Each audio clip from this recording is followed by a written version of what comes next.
What if I told you that one of the greatest heroes of India's freedom struggle is a man whose name many Indians have never heard? The person who helped lay the foundation for India's armed struggle against the British didn't live to see the country become independent? And what if I told you that one of the most influential revolutionaries in Indian history spent most of his life in exile, thousands of kilometers away from the land he was? So, who was Rashbehari Bose? Let's travel back in time.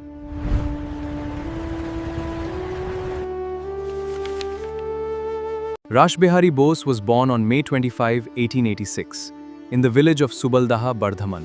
He was born to Binod Bihari Bose and Bhubaneshwari Devi. After his early schooling, he moved to a place that would shape the rest of his life, in a way few people expect: Chandan Nagar. Unlike the rest of Bengal, Chandan Nagar was not under British rule. It was a French colonial enclave, and Rashbehari studied there at Dupleix College. Living under French administration, surrounded by French ideas, French history, French political philosophy, the teenage Rashbehari absorbed the founding story of the French Revolution. It left a deep and lasting impression on him.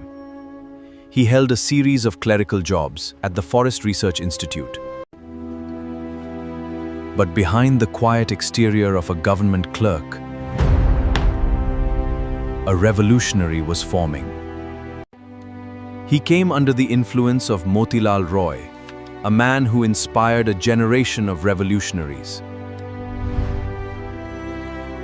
It was also here, through Bengal's revolutionary networks, that Rashbehari became closely acquainted with a man we have met many times in this series, Jatindranath Mukherjee.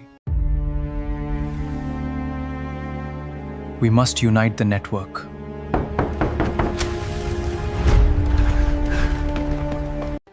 By 1911, the British Empire had decided to move India's capital from Calcutta to Delhi.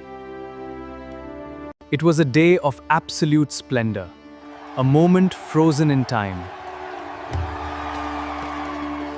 A moment frozen in time. Welcome to this special occasion. A story connecting our past to our present. A story connecting. We must assassinate the Viceroy. This is our only chance. That is completely impossible. He agreed, but on two conditions. He needed powerful of unimpeachable revolutionary character to throw them. The young man selected was Basanta Kumar Bishwas. He was just 16 years old, a boy Rashbehari brought into his own household, disguised as his domestic servant. For months, in the private gardens of a sympathetic local Raja, the two rehearsed, calculating exactly the arc a real bomb would need. Here are the files.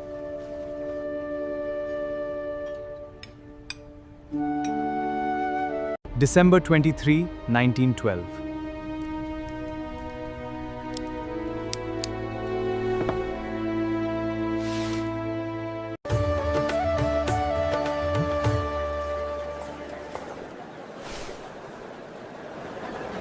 They escaped using this clever trick. It was a moment that changed history.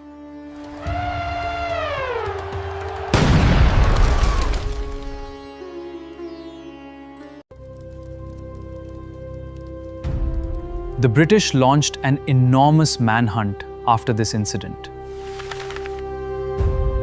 India's past is a timeless thread, like Bishwas, Amir Chand, Awadh Behari, and Bal Mukund, who changed our present. We must honor their story.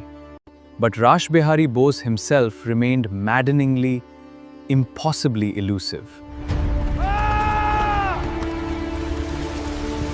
A reward of 10,000 rupees, an enormous sum at the time, was placed on the head of the bomb thrower before they confirmed it was Biswas. Bose struck again within months. He targeted a British official in Lahore. A bomb was thrown. But this attempt also failed. It was Lawrence Gordon, a British official, notorious for brutality. This attempt also failed. For nearly 3 years, Rashbehari Bose evaded capture. He moved constantly, changing his identity. His closest collaborators were sent to the gallows. By 1914, he began an ambitious project, helping organize the Ghadar conspiracy to trigger a mass mutiny within the British Indian Army. He was, by several accounts, selected as one of the movement's key leaders. Conspiracy was betrayed from within before it could fully ignite. Mass arrests followed.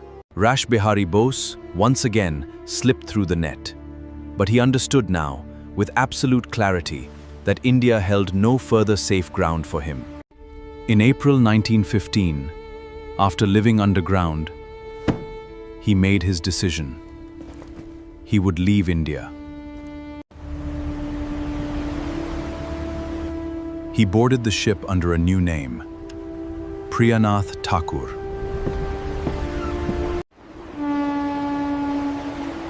I arrived at the port city of Kobe. A new land, a new beginning. Among the very first people he met in his Tokyo exile was Sun Yat-sen.